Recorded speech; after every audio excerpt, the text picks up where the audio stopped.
ನಗರದಲ್ಲಿ ಸ್ವಚ್ಛತೆ ಕಾಪಾಡಿಕೊಳ್ಳುವಲ್ಲಿ ಹೆಚ್ಚಿನ ಜಾಗೃತಿ ಅವಶ್ಯಕತೆ ಇದೆ. ಜಿಲ್ಲೆಯ ಎಲ್ಲ ಸ್ಥಳೀಯ ಸಂಸ್ಥೆಗಳ ಆಡಳಿತ ಮಂಡಳಿ ಸೇರಿದಂತೆ ಗ್ರಾಮೀಣ ಭಾಗದಲ್ಲಿ ಸ್ವಚ್ಛತೆ ದೊಡ್ಡ ಸಮಸ್ಯೆಯಾಗಿದೆ. ಸಾವಿರಾರು ಕೋಟಿ ರೂಪಾಯಿ ಪ್ರತಿ ವರ್ಷ ತೆರಿಗೆ ಸಂಗ್ರಹಣ ಮಾಡುತ್ತಿದ್ದು ಆಡಳಿತ ಮಂಡಳಿ ಖರ್ಚು ಮಾಡುತ್ತಿದ್ದಾರೆ. ಆದರೆ ಸ್ವಚ್ಛತೆಗೆ ಜಾಗೃತಿ ಜೊತೆಗೆ ಸಾರ್ವಜನಿಕರ ಸಹಕಾರ ಮಾಡಿದ್ದಲ್ಲಿ ಸ್ವಚ್ಛತಾ ನಗರವನ್ನಾಗಿ ಮಾಡಲು ಸಾಧ್ಯವೆಂದು ಸಣ್ಣ ನೀರಾವರಿ, ವಿಜ್ಞಾನ ಮತ್ತು ತಂತ್ರಜ್ಞಾನ ಸಚಿವರಾದ ಎನ್.ಎಸ್. ಬೋಸರಾಜ್ ಅವರು ಹೇಳಿದರು. ನಗರದ ಜಿಲ್ಲಾಡಳಿತ ನಗರಸಭೆ ಆಶ್ರಯದಲ್ಲಿ ಸ್ವಚ್ಛತಾ ಜಾಗೃತಿ ಕಾರ್ಯಕ್ರಮ ಉದ್ಘಾಟಿಸಿ ಮಾತನಾಡಿದರು. ಪ್ರತಿ ವರ್ಷ ಸಾವಿರ ಕೋಟಿ ಹಣ ಖರ್ಚು ಮಾಡಿ ಕೆಲಸ ಮಾಡಲಾಗುತ್ತಿದೆ. ಆದರೂ ಅಸ್ವಸ್ಥತೆ ಕಾಡುತ್ತಿದೆ. ನಗರದಲ್ಲಿ ಅನೇಕ ಪೌರ ಕಾರ್ಮಿಕರು ಸಹ ಕೆಲಸ ಮಾಡುತ್ತಿದ್ದಾರೆ. ಆದರೂ ಇದನ್ನು ಸರಿಪಡಿಸಲಾಗುತ್ತಿಲ್ಲ. ಸರಿಪಡಿಸಲು ಮಾಹಿತಿ ಇದ್ದರೂ ಸರಿಯಾದ ರೀತಿಯಲ್ಲಿ ಮಾಡಲು ಆಗುತ್ತಿಲ್ಲ. ಪ್ರತಿಯೊಬ್ಬರು ತಮ್ಮ ಮನೆಯಲ್ಲಿ ಯಾವ ರೀತಿ ಸ್ವಚ್ಛತೆ ಕಾಪಾಡಿಕೊಳ್ಳುತ್ತೇವೆ ಅದೇ ರೀತಿಯಲ್ಲಿ ಸ್ವಚ್ಛತೆ ಕಾಪಾಡುವ ಜವಾಬ್ದಾರಿ ನಮ್ಮೆಲ್ಲರ ಮೇಲಿದೆ ಎಂದರು. ಕೇವಲ ಆಡಳಿತ ಮಂಡಳಿಯಿಂದ ಸಾಧ್ಯವಿಲ್ಲ. ಇದರ ಜೊತೆಗೆ ಸಾರ್ವಜನಿಕರ ಸಹಕಾರ ಅಗತ್ಯವಾಗಿದೆ.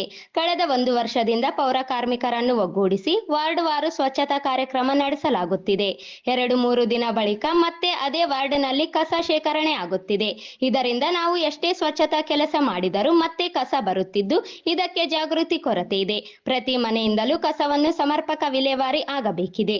ಜೊತೆಗೆ ನಗರದಲ್ಲಿನ ವ್ಯಾಪಾರಸ್ಥರು, ಅಂಗಡಿಗಳು, ಆಸ್ಪತ್ರೆ ಸೇರಿದಂತೆ ಎಲ್ಲ ಕಡೆಯಿಂದ ಕಸ ಶೇಖರಣೆ ಮಾಡಿ ವಿಲೇವಾರಿ ಮಾಡಲು ಕೋಆರ್ಡಿನೇಷನ್ ಮಾಡಿಕೊಂಡು ಕೆಲಸ ಮಾಡಬೇಕಾಗಿದೆ.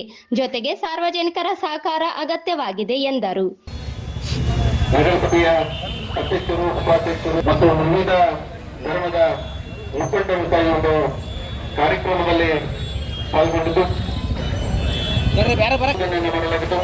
ಆ ಹಿನ್ನೆಲೆಯಲ್ಲಿ ಒಬ್ಬ ವೇದಿಕೆ ಮುಂಭಾಗದಲ್ಲಿ ಜಾಗೃತಿಯನ್ನು ಮೂಡಿಸುವಂತ, ಜನಸಾಮಾನ್ಯರಲ್ಲಿ ಸ್ವಚ್ಛತೆಯ ಅರಿವನ್ನು ಮೂಡಿಸುವಂತ ಒಂದು ವಾಹನಕ್ಕೆ ನನ್ನ ಸಚಿವರು ಮತ್ತು ಗಣ್ಯಮಾನ್ಯರು ಅದಕ್ಕೊಂದು ಸಾಂಕೇತಿಕ ರೂಪದಲ್ಲಿ ಮಾದರಿ ಮತ್ತು ಸ್ವಚ್ಛ ನಗರವನ್ನು ಸಂಘ ಸಂಸ್ಥೆಗಳು, ಎಸ್.ಕೆ. ಪ್ಯಾರಾಮೆಡಿಕಲಿನ ವಿದ್ಯಾರ್ಥಿಗಳು, ವಿವಿಧ ಸಂಘ ಸಂಸ್ಥೆಗಳ ಪದಾಧಿಕಾರಿಗಳು ಪಾಲ್ಗೊಂಡಿದ್ದು ಮಾನ್ಯ ಸಚಿವರ ಅಮೃತಾಸ್ತ್ರದಿಂದ ಜೊತೆಗೆ ವೇದಿಕೆಯ ಮೇಲೆ ಎಲ್ಲ ಗಣ್ಯರ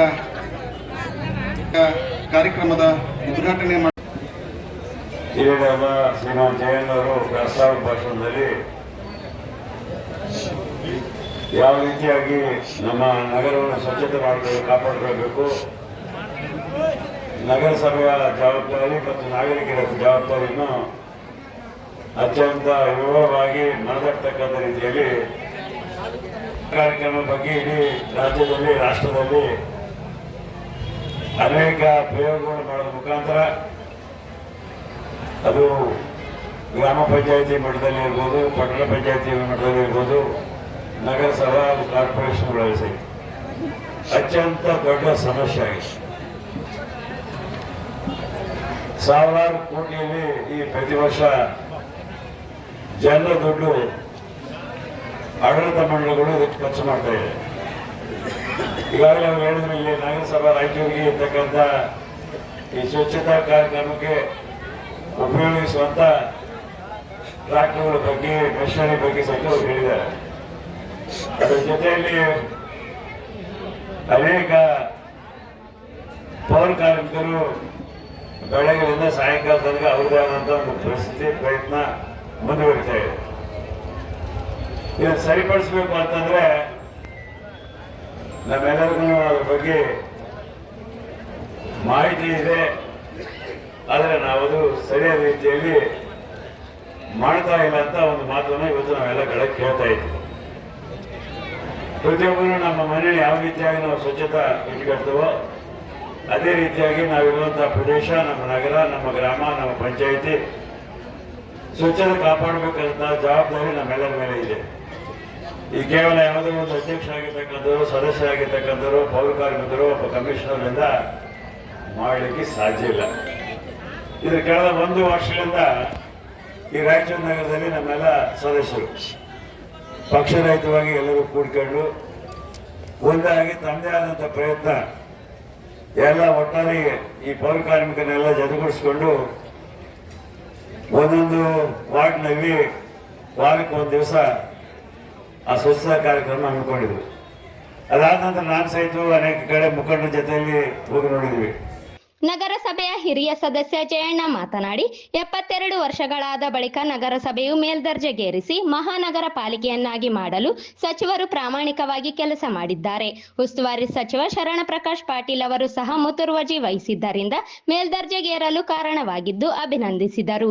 ನಗರಸಭೆ ಅಧಿಕಾರ ವಹಿಸಿಕೊಂಡ ನಂತರ ಸಚಿವರೊಂದಿಗೆ ಸಭೆ ನಡೆಸಿ ಮಾಹಿತಿ ಪಡೆಯಲಾಗಿದೆ. ನಗರದ ಅಭಿವೃದ್ಧಿಗೆ ಅಗತ್ಯ ನೀಡಿದೆ. ನಗರದಲ್ಲಿ ಕಸದ ರಾಶಿ ಮತ್ತು ಸ್ವಚ್ಛತಾ ಬಗ್ಗೆ ಜನರು ನಗರಸಭೆಗೆ ಕಾಳಜಿ ಇಲ್ಲವೆಂದು ಹೇಳಿ ಬಂದಿದ್ದು, ಇದೀಗ ನಗರಸಭೆ ತನ್ನ ಇಚ್ಛಾಶಕ್ತಿ ಪ್ರದರ್ಶಿಸಿ ಕೆಲಸ ಮಾಡುತ್ತಿದೆ ಎಂದರು. ಈ ಪುಟ್ಟ ನಗರಸಭೆ ತನ್ನ 72 ವರ್ಷಗಳನ್ನ ಗತಿಸಿದ ನಂತರ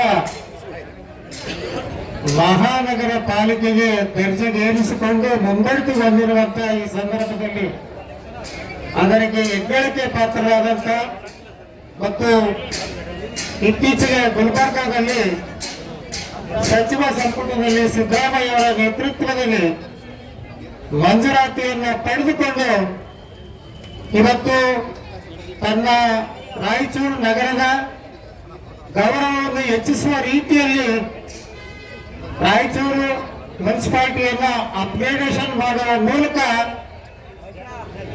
ಅತ್ಯಂತ ಪ್ರಾಮಾಣಿಕವಾಗಿ ಹಿನ್ನೆಲೆಯಲ್ಲಿ ಕೆಲಸ ಮಾಡಿ ಸಚಿವ ಸಂಪುಟದ ಸದಸ್ಯರಾಗಿ ನಮ್ಮ ಜಿಲ್ಲೆಯ ಸಚಿವರಾಗಿ ಈ ಜಿಲ್ಲೆಯ ಹಿರಿಯ ಮಸ್ತೋಟಿಗಳಾಗಿ ಅನೇಕ ವರ್ಷಗಳಿಂದ ಈ ಕಾರ್ಪೊರೇಷನ್ ಮಾಡಬೇಕಂತ ಅವರ ತುಡಿತ, ಅವರ ಹಂಬಲ ಕೊನೆಗೂ ಕೂಡ ಹೈದರಾಬಾದ್ ಕರ್ನಾಟಕದ ನಾವೇನೀಗ ಕಲ್ಯಾಣ ಕರ್ನಾಟಕ ಅಂತೀವಿ, ವಿಮೋಚನಾ ದಿನದಂದು ಗುಲ್ಬರ್ಗದಲ್ಲಿ ನಡೆದಂತ ವಿಶೇಷವಾದಂತ ಸಂಪುಟ ಸಭೆಯಲ್ಲಿ ಅದಕ್ಕೆ ಮಂಜೂರಾತಿಯನ್ನ ಕೊಡಿಸಿರುವಂತ ನಮ್ಮ ಸಚಿವರಾದಂತ NS ಕೋಶ್ರಾಜ್ ಅವರಿಗೆ ರಾಯಚೂರು ನಾಗರಿಕರ ಪರವಾಗಿ ಮತ್ತು ನಗರಸಭೆಯ ಸರ್ವ ಸದಸ್ಯರಿಗಾಗಿ ಆತ್ಮೀಯವಾದಂತ ಅಭಿನಂದನೆಗಳನ್ನು ಸಲ್ಲಿಸಿ ಕೃತಜ್ಞತೆಗಳನ್ನು ಅರ್ಪಿಸುತ್ತೇನೆ. ಅದರಂತೆ ನಮ್ಮ ಜಿಲ್ಲೆಯ ಉಸ್ತುವಾರಿ ಸಚಿವರಾದಂತ ಡಾಕ್ಟರ್ ಶರಣಪ್ರಕಾಶ್ ಪಾಟೀಲ್ ಅವರಿಗೂ ಕೂಡ ನಗರಸಭೆ ತನ್ನ ಕೃತಜ್ಞತೆಯನ್ನು ಸಲ್ಲಿಸುತ್ತದೆ.